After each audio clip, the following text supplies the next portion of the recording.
புத்தாண்டு நல்வாழ்த்துக்கள்.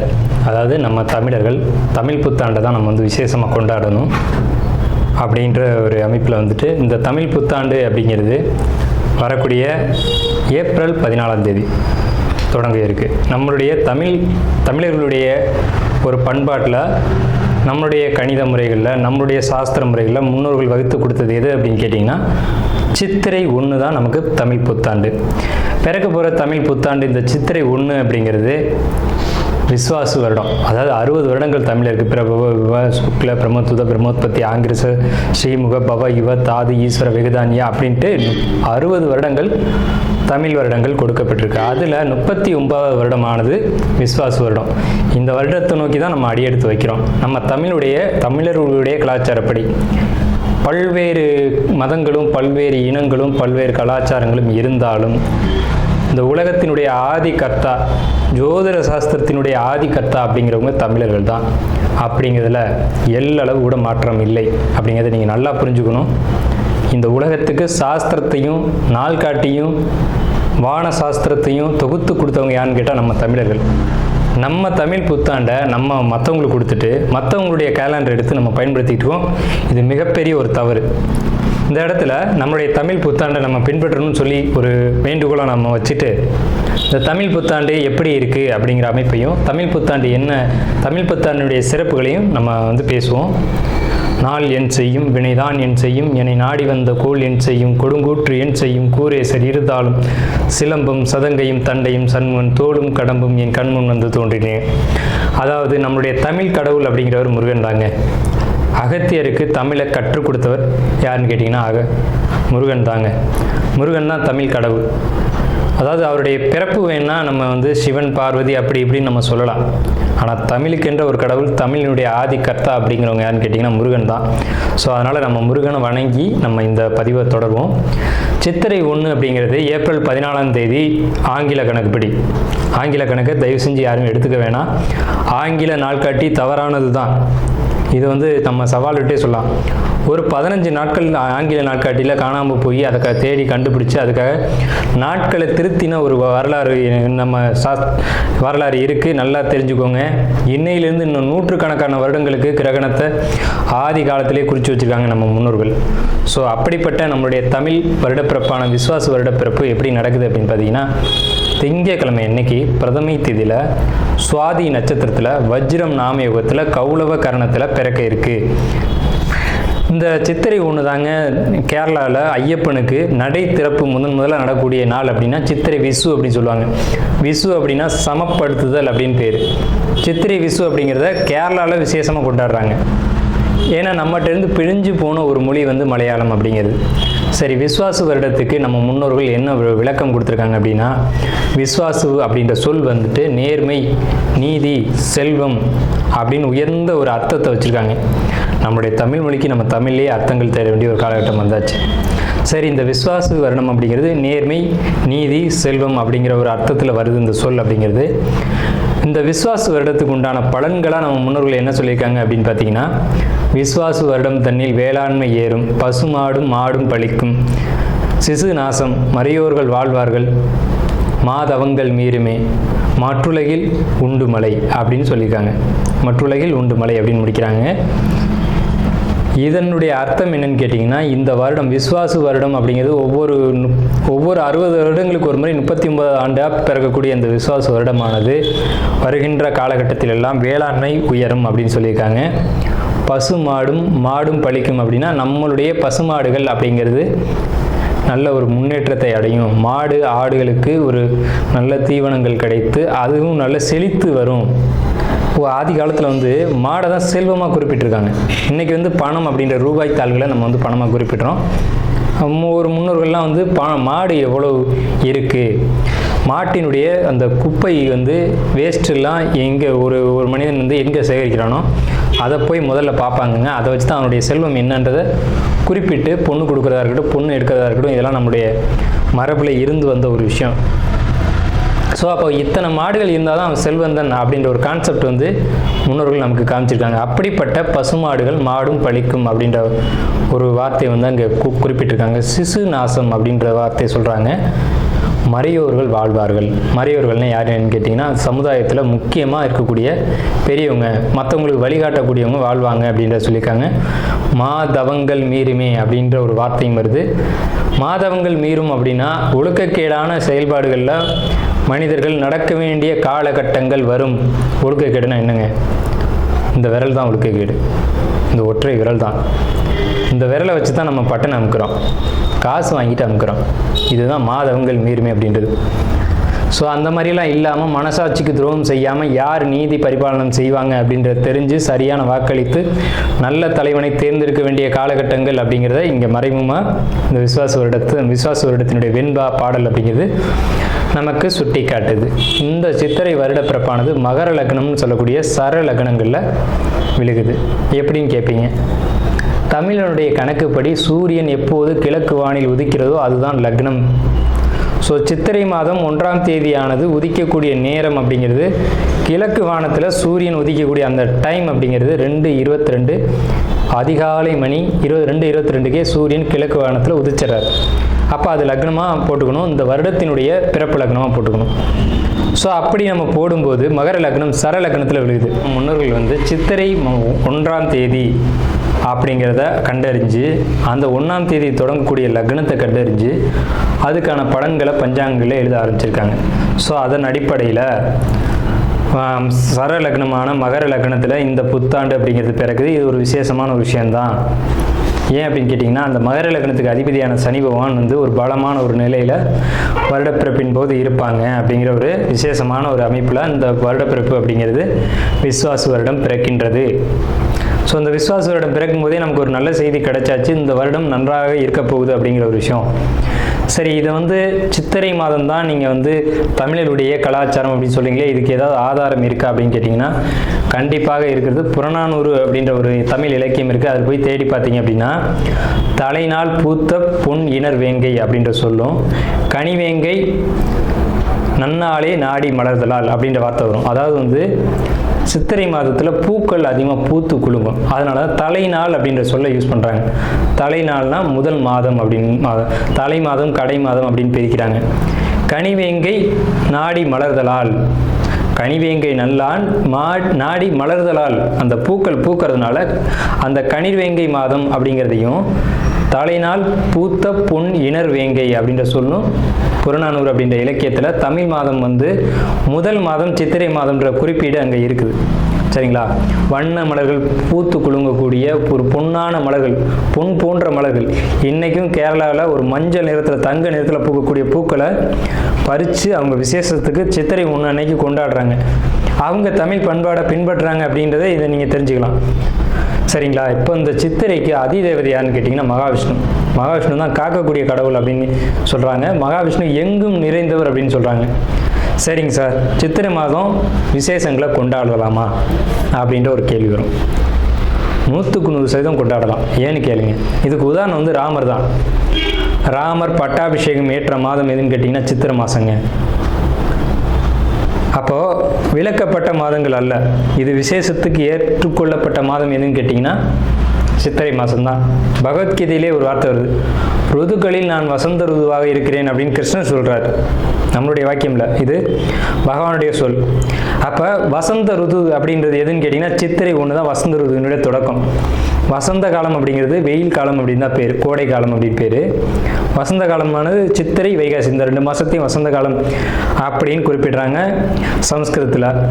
அப்போ இந்த வசந்த காலம் எனக்கு பிடித்த ருது அப்படின்னு சொல்கிறாரு கிருஷ்ணர். ஸோ ராமர் பட்டாபிஷேகம் ஏற்றுக்கிட்ட நாட்கள் எது அப்படின்னு கேட்டிங்கன்னா சித்திரை மாதம்.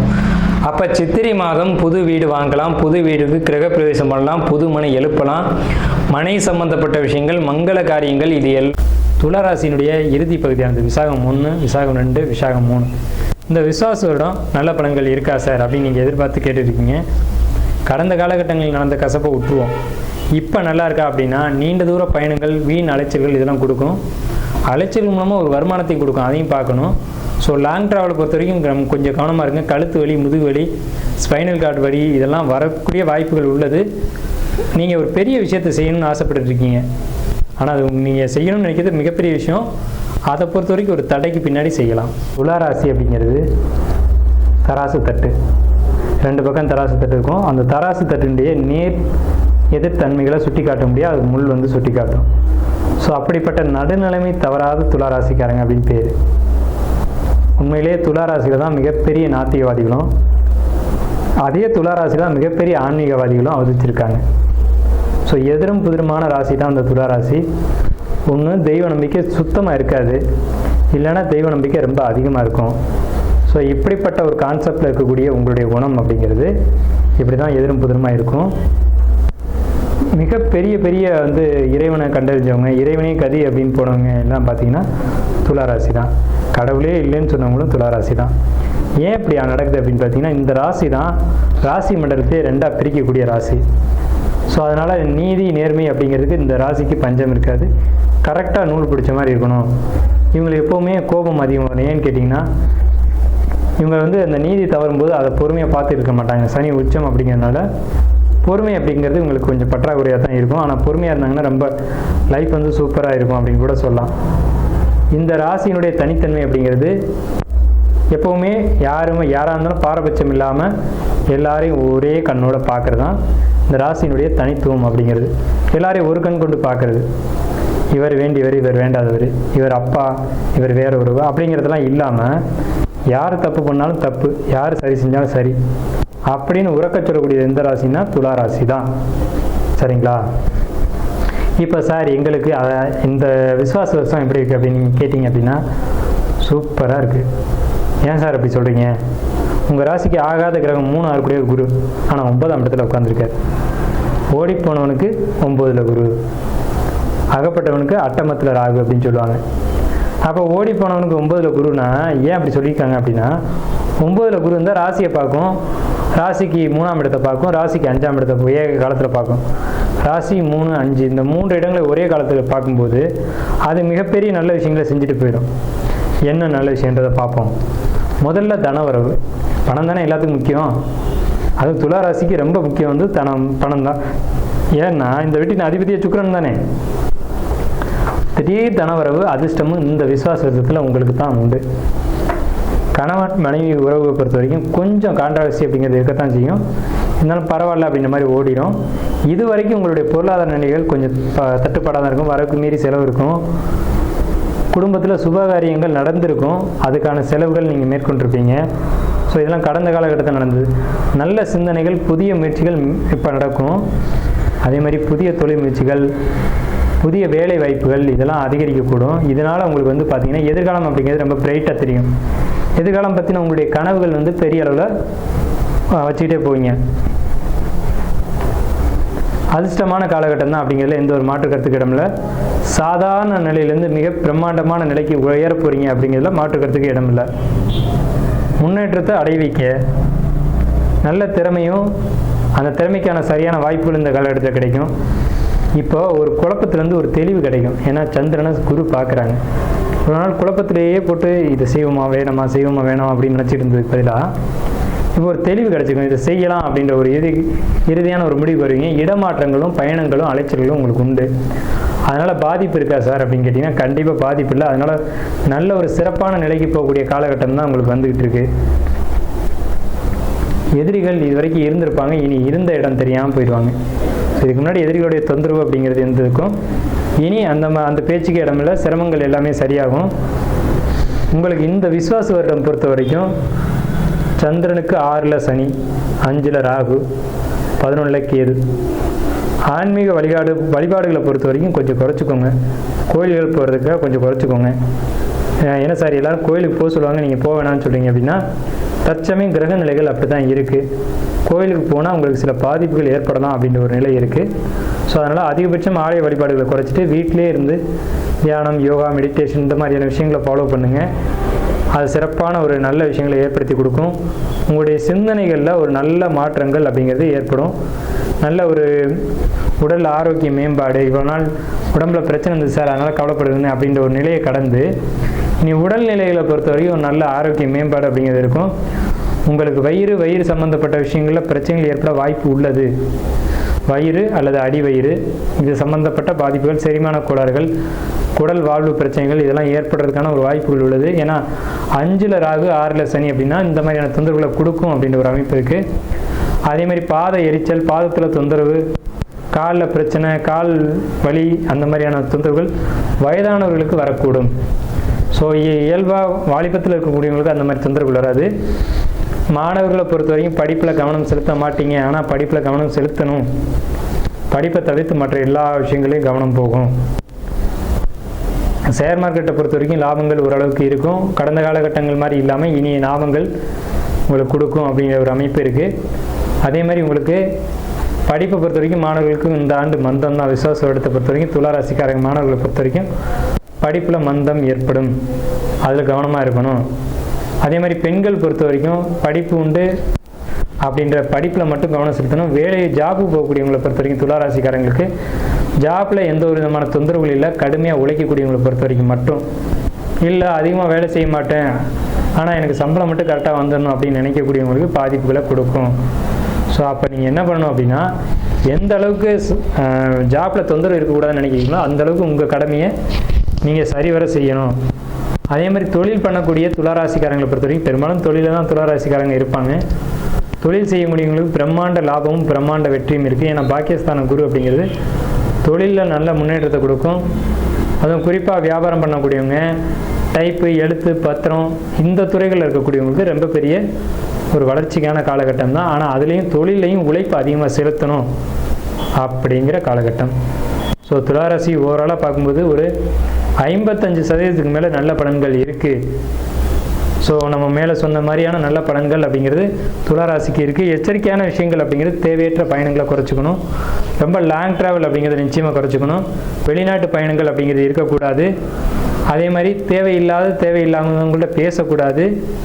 உங்களுக்கு பொறுத்த வரைக்கும் மனசு, இருதயம் அப்படின்ற விஷயங்களை பொறுத்த வரைக்கும் உங்களுக்கு ஹார்ட் சம்மந்தப்பட்ட விஷயங்களில், அதே மாதிரி நுரையீரல் இது சம்மந்தமாக பிரச்சனை இருக்கிறவங்க அதில் கொஞ்சம் கேர் எடுத்துக்கணும். ஏன்னா இங்கே பாதிப்புகள் வர்றதுக்கான வாய்ப்புகள் உள்ளது. உணவு பொறுத்த வரைக்கும் வெளியிட உணவுகள் எடுத்துக்க வேண்டாம். அலைச்சல்களை பெரும்பாலும் குறைச்சிங்க. வெளியூர் வெளிநாடு பயணங்கள் வேண்டாம். கணவன் மனைவி உறவை பொறுத்த வரைக்கும் கருத்து வேறுபாடுகள் ஏற்படும். அதை விட்டு கொடுத்து போய் தான் சரி பண்ணணும். கண்டிப்பாக விட்டு கொடுத்து போகல அப்படின்னா இந்த டைமில் உங்களுக்குள்ள சில தொந்தரவுகள் ஏற்படுறதுக்கான வாய்ப்புகள் உள்ளது. ஸோ இது எல்லாத்துக்கும் தீர்வு துளாராசிக்காரங்களாக இருக்கும் பட்சத்தில் அங்கே சுவாதி நட்சத்திரம் இருக்குது. துளாராசிக்காரங்களுக்கு இந்த நெகட்டிவான பலன்கள் சொல்லியிருக்கீங்களே, இதுக்கு பரிகாரம் வேணும் அப்படின்னு கேட்டிங்க அப்படின்னா, ஒன்று லக்ஷ்மி நரசிம்மர் வழிபாடு பண்ணுங்கள். இந்த லக்ஷ்மி நரசிம்மர் தலையில் 5 நாகங்கள் இருக்க மாதிரி ஒரு அமைப்பு இருக்கும். அதனால் லக்ஷ்மி நரசிம்மர் வழிபாடு பண்ணலாம். இல்லை அப்படின்னு சொல்லக்கூடியவங்க தொட்டியமில் திருநாராயணபுரம்னு ஒரு கோயில் இருக்குது. வேதநாராயண பெருமாள் அப்படின்னு அந்த பெருமாளுடைய பேர்.